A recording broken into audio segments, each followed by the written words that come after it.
Estamos de volta para este segundo e último bloco do programa Em Pauta, onde essa semana estamos discutindo transtornos psíquicos. Aqui ao meu lado, duas professoras do curso de Psicologia da Fevalha, a Juliana da Rosa Pureza e também a Carmen Esther Ritt.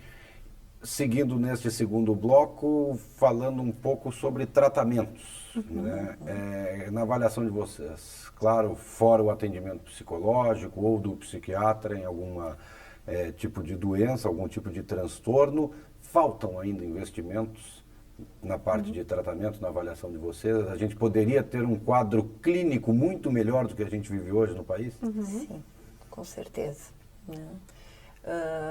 A reforma psiquiátrica, né, que a gente tem aí um pouco mais do que uma década, né, de aprovação, tem alguns avanços, né, na medida em que o tratamento hoje não é mais para os pacientes graves restrito à hospitalização, né, nas instituições psiquiátricas. Então a ideia é a descentralização desse acompanhamento das pessoas, buscando intervenções hospitalares mais breves, né, mais próximas à residência das pessoas, né, e com uma sequência desse atendimento nos centros de atenção psicossocial, né, que são disponibilizados, que são construídos nas cidades, onde o sujeito então recebe atendimento, acompanhamento psiquiátrico, psicológico, realiza oficinas, né, e tem assim momentos e espaços de convivência também. Sim, pode se tratar, mas continua inserido socialmente, ele não precisa ser isolado. Essa a lógica da exclusão que exatamente tenta se evitar que o passado mostrou como sendo algo não produtivo, não adequado e nada reabilitador. Mais piora do que resolve. Com certeza, né? E as estratégias de saúde da família, né, que são aqueles espaços mais próximos à residência do indivíduo, então também buscando um acompanhamento, né, a manutenção do tratamento, enfim, até porque as doenças mais graves, né, como a Juliana comentou no primeiro bloco, elas têm um alto índice de reincidência, né, e são, na maioria das vezes, crônica, tem né, uma função, assim, em que a medicação e os tratamentos precisam ser mantidos para que não haja uma piora, um retorno do quadro, né? Então, as estratégias de saúde da família também têm esse papel, mas ainda falta muito. A psicologia ela tem se interessado também em estudar muito os fenômenos de resiliência e de saúde mental, né? O que faz com que algumas pessoas, frente a quadros genéticos de vulnerabilidade, a situações de vulnerabilidade social, não adoeçam ou consigam ter uma melhora muito grande. Então, acho que esses fenômenos assim do que não só de tratamentos terciários, quando a pessoa já tem um transtorno pode ser feito, mas nível de prevenção desde a infância, para que não se gaste tanto com saúde mental no futuro, em nível de fatores de saúde que os próprios locais de trabalho daqui a pouco possam fornecer para que o sujeito adoeça menos e, consequentemente, também as próprias empresas tenham menos taxas de transtornos mentais. Acho que tem todo um processo diferenciado que vem se construindo, mas que ainda é muito incipiente, que precisa de novas pesquisas. Certo. Pode falar, professor. Não, eu queria comentar que, na verdade, a grande maioria das pessoas em situação, e aí não estou falando de gravidade agora, mas a grande maioria das pessoas ainda não está em tratamento, tá? Isso é o mais preocupante. Isso nos preocupa. Então, a gente tem muito a trabalhar em termos de prevenção, né? E também em nível de tratamento, de reabilitação das pessoas. Mas há um certo preconceito com relação a esse tipo de doença, como a gente comentou antes. Então, é comum que as pessoas procurem por alternativas, como a gente estava comentando agora, né, no intervalo, por alternativas mais breves, mais rápidas, e não buscam o tratamento que deveriam estar buscando, né? É muito mais fácil. Isso também já foi algo que mudou, mas as pessoas, elas entendem, é muito fácil elas entenderem que elas têm que ter uma disciplina com o trabalho e uma disciplina até em nível, às vezes, de saúde física, que também não é tão fácil assim, mas acho que já tem um movimento mais histórico, mas a saúde mental, muitas vezes as pessoas elas não entendem que é algo que tem que ter manutenção, que tem que ser cuidado, então muitas vezes elas carregam esse quadro de adoecimento e E o quadro vai piorando, a gente vai tendo E incidência. procurando por soluções paliativas, né? Como tu estavas comentando, né? A sociedade do alívio, né? Sim. Para que eu vou, né, ter uma vida mais tranquila, uma qualidade de vida? Se Não. eu tenho um remedinho que em 10 minutos me resolve. Eu tenho um livrinho de mandala que eu faço, que eu faço para não ter estresse, faço uma meditação de 1 minuto, né? Então, acho que a ideia não é essa. Sim, eu queria perguntar, porque na primeira resposta na volta desse bloco, professor Carmen, você falou que o que preocupa é que as doenças, né, psíquicas, as pessoas quando chegam já estão num nível muito avançado da doença. Então o tratamento é mais longo, é mais demorado, e vocês acabaram falando de trabalhos de prevenção. Né? A professora Juliana falou, né, de trabalho até na infância, e isso que eu queria questionar. Geralmente a gente vê quando a pessoa vai procurar um psicólogo, né, ou um psiquiatra que seja para o tratamento, é porque já se chegou no limite dentro de casa de até suportar, né, essa pessoa que está com um problema. É justamente por não ver lá no início, por a gente não saber que, de repente, uma atitude lá atrás, às vezes há 5, 6, 10 anos atrás, já significava que isso aqui vai dar problema lá na frente? Sim. Acho que as doenças, elas têm etiologias sociais, familiares, dos diferentes contextos. E tem questões genéticas, sim, que muitas vezes a gente não vai poder impedir completamente a doença de se manifestar. Mas ela pode se manifestar mais tarde, ela pode se manifestar com menos intensidade. A adesão ao tratamento e a resposta ao tratamento pode ser melhor. Tudo isso a prevenção ajuda. E como é esse trabalho de prevenção? Acho que depende da psicopatologia, né, Carmen? Mas tem como identificar numa criança, por exemplo, olha, essa criança daqui a 30, 40 anos vai apresentar um quadro depressivo, um quadro de algum outro tipo de doença? É que na própria infância já se observa muitas coisas que acaba não se... Né? Eu vou usar um exemplo bem fácil, né? O uso de Ritalina, por exemplo, né? A criança é uma criança, por vezes, agitada demais, né?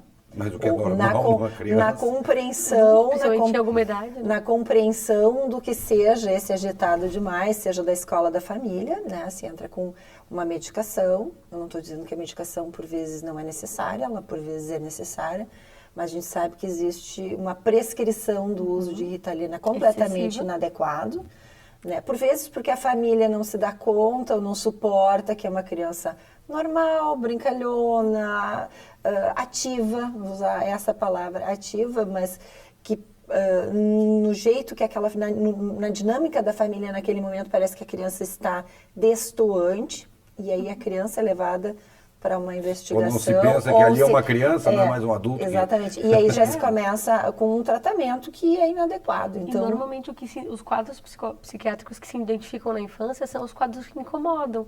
Uma depressão, uma criança que está mais isolada, ela passa desapercebida. Uma criança que está num sofrimento mais quieto, né? Ela é bonita, é uma criança que não incomoda nada. E na verdade a gente sabe que já existe, inclusive, próprias tentativas de suicídio na infância já existem. E eu acho que a questão da Ritalina, ela faz coro com os que estávamos falando. Tem muitas crianças que têm outras formas de déficit de atenção e que vão ter que tomar. Mas existem várias outras coisas que pioram a atenção de uma criança, que deixam ela agitada, que não são esse transtorno específico, e que tu dá um estimulante para essa criança. Não só, muitas vezes não vai ter uma melhora do quadro, como pode até piorar e desenvolver outras coisas, né? E aí, nesse sentido, eu acho que se pode trabalhar com prevenção. Isso passa em trabalhar os pais, em trabalhar a escola, em trabalhar a comunidade. Isso. Né? Acho que de dar condições melhores para essas crianças, né? De dar mais estrutura familiar para essas crianças, de ter mais conhecimento e mais acesso aos tratamentos. Tratamento de uma doença psíquica não é como de uma outra doença, vamos citar de uma doença comum, por exemplo, né? Não é uma gripe, não tem período certo. Não. Pode durar 6 meses, como pode durar a vida inteira. Eu até estava falando da questão, né? Um sintoma agora que pode desenvolver há 40 anos. Não é uma ciência exata. A gente vai falar assim numa possibilidade, numa tendência, mas pode se desenvolver para outro lado. Acho que é justamente por isso que tem que ter um cuidado na base, porque a gente não sabe como esse quadro vai desenvolver no futuro. Tem que ter essa atenção, né? É cérebro, né? Que é a única parte que a medicina não consegue ainda explicar absolutamente nada do que se passa. E mais, é uma interação entre o cérebro e o contexto, né, que é muito difícil da gente controlar, né? Se trabalha nessa parte, né? Como se foi falado no primeiro bloco. Sim. A doença diretamente ligada com o contexto social que a pessoa vive. Sim, Isso sempre. influencia diretamente. Com Diretamente. certeza. Isso é uma situação que é bem do nosso cotidiano atualmente. Os riscos que a gente vive relacionados à violência, relacionados aos desastres naturais, que tem se observado um aumento expressivo, né, dessas situações que envolvem residências das pessoas. Temos observado isso, né, acontecendo. Transtorno de estresse pós-traumático, por exemplo. Né? Acho que sim. Vítimas de situações no trânsito, né? Como também recentemente se observou algumas situações, né, de atritos, A enfim. gente tem diagnósticos novos que não existiam antes, por exemplo, já relacionados à questão da internet, por exemplo, ao tempo, dependências, né, Dependência de jogos, tecnologia, né? de jogos. Então, sempre está relacionado ao contexto. Não é à toa que aqui no Ocidente a gente tem doenças que muitas vezes têm uma prevalência diferente em outras partes do mundo. Porque a cultura é diferente, o ambiente é diferente, né? Certo. Agora, a psicopatia, por exemplo, também se encaixa dentro dessas doenças de transtornos, né? E são dados interessantes. Esses dias saiu uma matéria na revista, na Super Interessante, acho que faz mais ou menos uns 2 meses, mostrando os índices de psicopatas espalhados pelo mundo do que antes sequer sabem que aquela pessoa tem algum tipo de problema e de repente se estoura. E desencadeia uma série de ações, de atitudes que são inesperadas, até mesmo por quem já convivia anos com essas pessoas. A psicopatia, aí eu vou fazer um questionamento pessoal para vocês, é a parte mais difícil da psicologia, de se compreender? Porque às vezes uma pessoa está sentada conversando e não... Mas é completamente, né, como chamam, um psicopata completo, né, que a gente tem o termo de usar. Eu não sei se é mais difícil de se compreender, é uma das mais difíceis de tratar.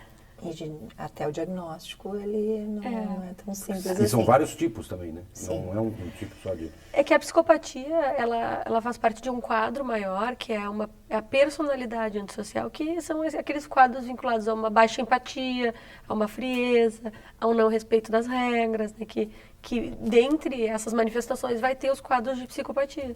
A ausência de culpa também. Exatamente, né?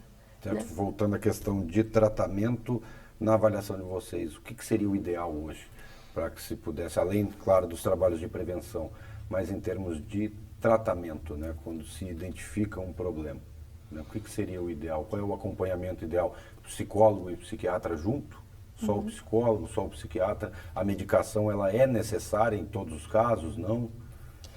Nós temos aqui uma dificuldade, digamos, comparando com um país vizinho nosso, que é a Argentina. Vou falar da Argentina para falar um pouquinho de como é que é no Brasil. Na Argentina, todos os planos de saúde tem um psicólogo que faz a triagem, né? Então, a triagem é feita pelo psicólogo e ele indica quando há necessidade de uma avaliação com o médico, né? Nós temos os planos de saúde com uma outra configuração aqui e a coisa se dá via médico para depois ir para outros profissionais, né? Então, eu vejo que essa é uma questão bem diferente. Há situações em que a psicoterapia sozinha é suficiente, né? E há situações em que é preciso um trabalho conjunto entre os dois profissionais. E Como até isso se dá é que às vezes não é tão claro, né? Até para a própria população, assim, né? E eu acho também, Carmen, isso que tu está falando, que é de entender o custo que o remédio tem e que a psicoterapia tem. Né? A psicoterapia ela tem um alto investimento emocional, dá trabalho, ela gera tempo, mais longa. É mais longo e a pessoa tem que mergulhar. Porém, dependendo da condição, numa depressão, por exemplo, ela pode fazer 1, 2, 3 anos de psicoterapia e não ter mais quadro de depressão. No momento em que ela toma uma medicação, a curto prazo, emocionalmente pode ser mais fácil, mais rápido, não exige tanto esforço. Mas parou de tomar o remédio, aí vai voltar. A medicação volta. E tem medicações que vão causar dependência, que vão ter efeitos colaterais, né? Baixam o libido, enfim, atrapalham a memória. Então, acho que é Nenhuma dessas medicações é isenta de efeitos colaterais significativos, importantes. E eu acho que isso é minimizado, né? Em nome dessa rapidez na resolução suposta resolução dos problemas. Quando é que a gente vai indicar a medicação? Quando o quadro é um quadro que, por pesquisas, né, pelo estudo, pela literatura, aponta que a pessoa não vai ter melhora sem medicação.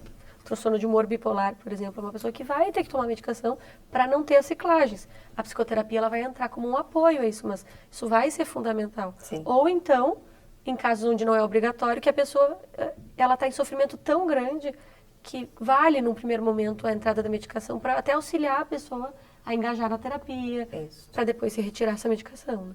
Tá certo. Felizmente, nosso tempo acabou, o programa chegou ao fim. Queria agradecer a professora Juliana, a professora Carmen, pela participação de vocês e por explicar, pelo menos, né, um pouco, né, dessas doenças, né, que são muito mais frequentes e comuns na nossa vida do que a gente mesmo imagina. Obrigado pela participação de vocês. Obrigada. O programa Em Pauta desta semana fica por aqui. A você que nos acompanhou, obrigado pela audiência. Nós voltamos na próxima semana. Até lá.